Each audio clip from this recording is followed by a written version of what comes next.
कहानी के शुरुआत में हमें रास्ते में जाते हुए दो बसेस को दिखाया जाता है। उस बस में बहुत सारी फीमेल स्टूडेंट्स होती हैं, जो वे सभी अपने क्लास के लिए जा रही होती हैं। उन्हीं में से एक का नाम मित्सुको था, जो दिखने में काफी प्यारी थी। वो अपनी नोट्स बुक में कुछ लिख रही होती है। तब उसकी फ्रेंड्स उससे कहने लगती है कि क्या तुम हर वक्त लिखती रहती हो? क्या मिलेगा इस तरह की नोट्स बनाने से? यहाँ देखो सभी लोग एंजॉय कर रहे हैं, तुम भी क्यों नहीं करती? ये कहकर उसकी फ्रेंड उसकी नोटबुक को छीन लेती है और उसका पेन नीचे गिर जाता है और वो अपना पेन उठाने के लिए जैसे ही झुकती है, तभी हम देखते हैं कि उस समय कोई चीज बहुत तेजी से आती है और उस लड़कियों के साथ उन दोनों बसेस को आधे पर से ही काट देती है, जिसकी वजह से सारी की सारी लड़कियां दो हिस्सों में कट जाती हैं। इसी के साथ जैसे ही मित्सुको ऊपर उठती है, तब यह देखकर काफी हैरान हो जाती है कि यह क्या हो गया। अब क्योंकि वो नीचे पेन लेने के लिए झुकी थी, इसीलिए बच गई थी। यह देखकर बहुत ज्यादा डर जाती है और बस से उतरकर भागने लगती है। यहाँ पर हमें पता चलता है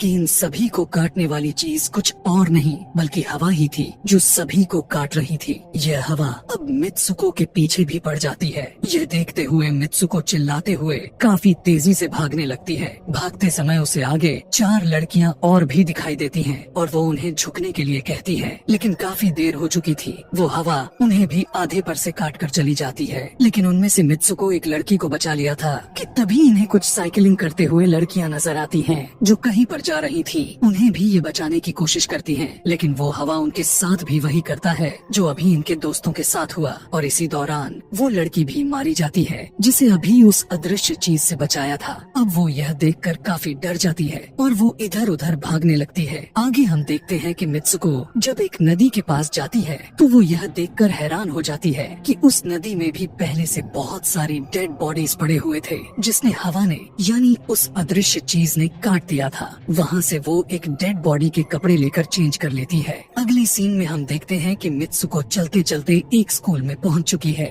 जहाँ पर और भी बहुत सारी फीमेल स्टूडेंट्स थीं। उनका यूनिफॉर्म मित्सुको के यूनिफॉर्म से काफी डिफरेंट था। यानी यह भी था कि वो तो उनके स्कूल के स्टूडेंट तो नहीं थी कि तभी एक लड़की मित्सुको के पास आती है और उससे कहने लगती है कि तुम कैसी हो। दरअसल देखा जाए तो वो लड़की उसकी बेस्ट फ्रेंड थी, लेकिन मित्सुको उससे पूछती है कि क्या तुम सच में मेरी बेस्ट फ्रेंड हो, क्योंकि उसे कुछ भी समझ में नहीं आ रहा था कि उसके साथ हो क्या रहा है। वो काफी सदमे में थी। यहाँ पर हम यह भी जान पाते हैं कि मित्सुको और उसकी बेस्ट फ्रेंड काफी ज्यादा एक दूसरे को प्यार करती हैं कि तभी वहीं पर तेज हवा चलती है और मित्सुको डर कर बिल्डिंग के अंदर चली जाती है। उसकी बेस्ट फ्रेंड को कुछ भी समझ में नहीं आ रहा था कि ये हो क्या रहा है। वो मित्सुको से पूछने लगती है कि तुम इतना ज्यादा कांप क्यों रही हो और इतना ज्यादा डरी क्यों हो, तुम्हें हो क्या गया है। तब मित्सुको अपने बेस्ट फ्रेंड को सब कुछ बता देती है कि किस तरह से एक हवा का झोंका आया और उसके स्कूल के सभी स्टूडेंट्स को काट कर चली गई। यह सुनकर उसकी दोस्त उसे विंडो के पास ले जाकर उसकी हाथ बाहर निकाल कर कहने लगती है कि ये देखो, ये बस हवा है और कुछ नहीं। यहाँ पर मित्सुको के दिल को कुछ शांति मिलती है और इसे लगने लगता है कि शायद ये मेरा ख्वाब ही हो सकता है। जिसके बाद मित्सुको का बेस्ट फ्रेंड अपने दो और दोस्तों को लेती है और क्लास को बंद करने का प्लान बनाती है। जैसे ही ये चारों क्लास के बाहर जाने के लिए निकलने ही वाली होती हैं कि तभी वहाँ पर उनकी टीचर आ जाती है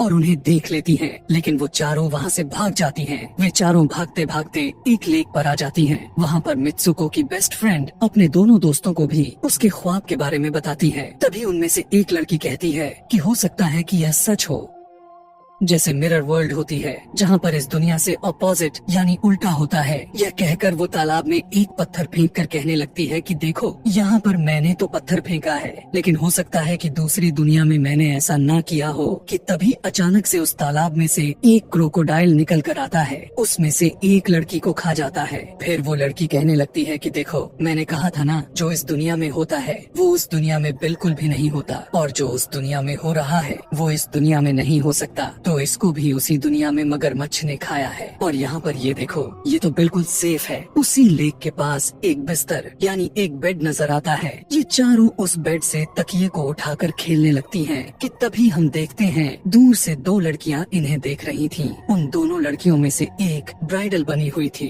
क्योंकि ये दोनों लड़कियाँ आपस में एक दूसरे से शादी कर ली थी। जिसके बाद उनमें से एक फ्रेंड बताती है कि हमें कुछ ऐसा करना होगा जो उस दुनिया में इम्पॉसिबल हो, क्योंकि हमारे हमारी किस्मत तो पहले से लिखी जा चुकी है, लेकिन हम इसे बदल भी सकते हैं। जिसके बाद ये सभी लड़कियां अपने स्कूल में वापस आती हैं और नेक्स्ट लेक्चर लेने के लिए क्लास में चली जाती हैं कि तभी मित्सुको देखती है उसके पास एक तकिया पड़ा हुआ है। अब जैसे ही वो इस तकिए को उठाने के लिए नीचे झुकती है कि तभी उसकी टीचर पूरे क्लास में गन से फायर करने लगती है और जैसे ही मित्सुको उस तकिए को उठाकर ऊपर देखती है तो उसके क्लास के सभी लड़कियां मारी जा चुकी होती हैं और यहाँ पर एक बार फिर वो बच जाती है जैसे पिछली बार अपने ड्रीम्स में बच गई थी। मित्सुको की टीचर उसके पास आकर कहती है कि तुम्हारी हिम्मत कैसे हो गई, इस क्लास को बंद करने की तुम्हारा भी मरना तय है। कि तभी उसी वक्त दो लड़कियां और आ जाती हैं और मित्सुको को बचाकर वहाँ से भागने की कोशिश करती है, लेकिन एक दूसरी टीचर वहाँ पर आकर उन दोनों लड़कियों को मौत के घाट उतार देती है।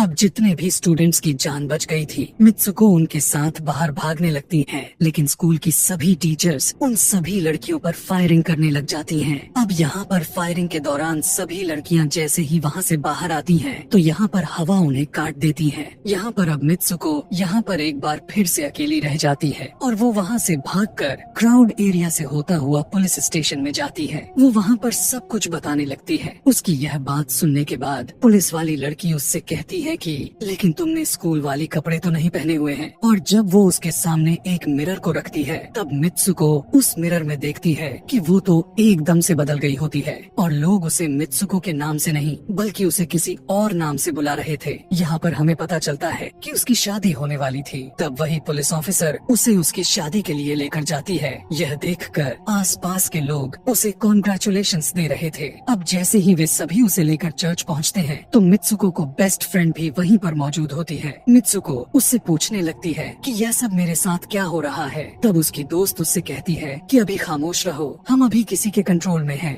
बस जैसा मैं कहूँ तो तुम वैसा ही करो। और यह कहते हुए वो उसका वेडिंग ड्रेस पहनाती है और उसे वहाँ जाने के लिए कहती है। अब जैसे ही वो अपनी मैरिज सेरेमनी के लिए आगे बढ़ती है तो वहाँ की सभी लड़कियाँ उसका मजाक उड़ाने लगती हैं। यह देखकर उसकी बेस्ट फ्रेंड एक एक करके सभी को मारना शुरू कर देती है। जिसके बाद जैसे ही मित्सुको आगे बढ़ती है तो उसके ग्रूम की जगह एक ताबूत खड़ा हुआ नजर आता है।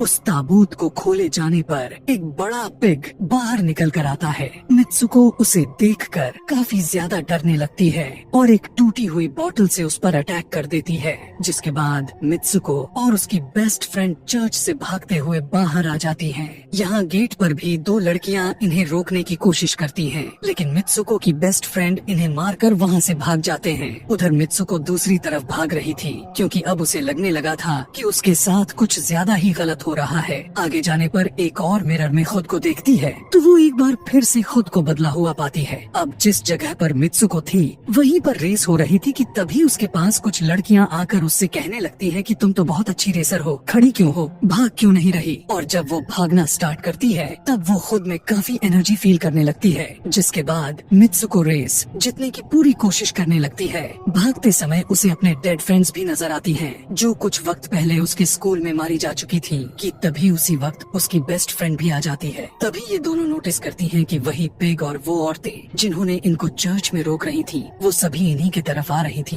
भागते समय कुछ लड़कियां मित्सुको से कहने लगती हैं कि इस दुनिया से बाहर चली जाओ। इसके बाद हम आगे देखते हैं कि मित्सुको भागते भागते एक सुनसान अंधेरी जगह पर आ जाती है। वहीं पर कुछ स्टूडेंट्स नजर आती हैं जिन्होंने यूनिफॉर्म पहना हुआ था। वो सभी लड़कियां मित्सुको से कहने लगती हैं कि हम सभी मरे हुए हैं और तुम्हें भी मार देंगे। लेकिन तभी मित्सुको की बेस्ट फ्रेंड वहाँ पर आकर उस लड़की को मारकर वहाँ से मित्सुको को भगा ले जाती है। मित्सुको की बेस्ट फ्रेंड उसे अपना नाम जोर जोर से पुकारने के लिए कहती है, जिस पर मित्सुको अपना नाम जोर जोर से लेने लगती है। इसी के साथ मित्सुको अपना असली रूप में वापस आ जाती है। उसकी बेस्ट फ्रेंड उसे अपना हाथ दिखाते हुए कहती है कि प्लीज मेरे हाथ में जो वायर लगी हुई है उसे बाहर खींच दो ताकि मैं इस दुनिया से बाहर जा सकूं। लेकिन मित्सुको को डर भी था कि कहीं यह वायर खींचने से उसकी जान न चली जाए। और क्योंकि मित्सुको अपने बेस्ट फ्रेंड को काफी ज्यादा प्यार करती थी इसलिए वो ऐसा नहीं करना चाहती थी, लेकिन ज्यादा उसे फोर्स करने पर वो उसकी वायर्स खींच देती है। वायर खींचते ही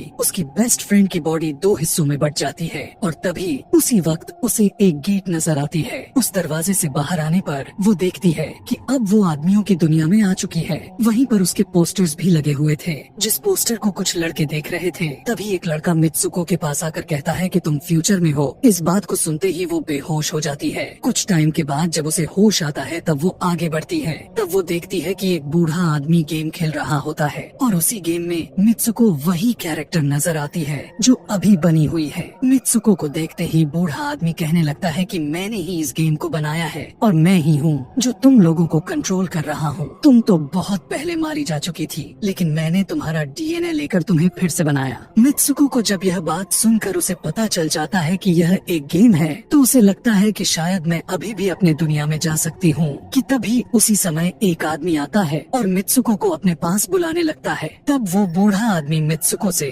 उसकी आखिरी लेवल को कंप्लीट करने के लिए कहता है। वो आगे बढ़ने लगती है कि तभी मित्सुको को अपने दोस्त की कही हुई बात याद आ जाती है कि अगर हम इस दुनिया में कुछ ऐसा करेंगे जो दूसरी दुनिया में इम्पॉसिबल हो तो तुम इस गेम से बाहर आ जाओगी। और इसी के साथ वो इस आदमी का गला दबा देती है और कहने लगती है बस करो हमारे साथ खेलना। यह कहकर मित्सुको उस बूढ़े आदमी की छड़ी को उठाकर अपने पेट में घुसा देती है, जिस वजह से उसकी मौत हो जाती है। और यहाँ पर हम देखते हैं कि बूढ़ा आदमी यह सोच भी नहीं सकता था कि मित्सुको ऐसा कुछ कर सकती थी और इसी के साथ उसकी डेस्टिनी पूरी तरह से चेंज हो जाती है। वो इस दुनिया में यानी गेम में तो मर चुकी थी, लेकिन असली दुनिया में वो अभी भी जिंदा थी। आगे हमें ये भी दिखाया जाता है कि मित्सुको के बाकी के कैरेक्टर्स भी किसी न किसी वजह से अपने आप को मार लेते हैं और अब वे सभी गेम का पार्ट नहीं थे। अगले सीन में हमें मित्सुको को बर्फीले जगह पर लेटा हुआ दिखाया जाता है और अब वो अपने रियल वर्ल्ड में आ चुकी थी। और इसी के साथ यह दिमाग घुमा देने वाली कहानी यहीं पर खत्म हो जाती है। आगे और भी ऐसे ही एक्सप्लेनेशन मूवीज देखने के लिए कमेंट में नेक्स्ट लिखना ना भूलें। Thanks for watching.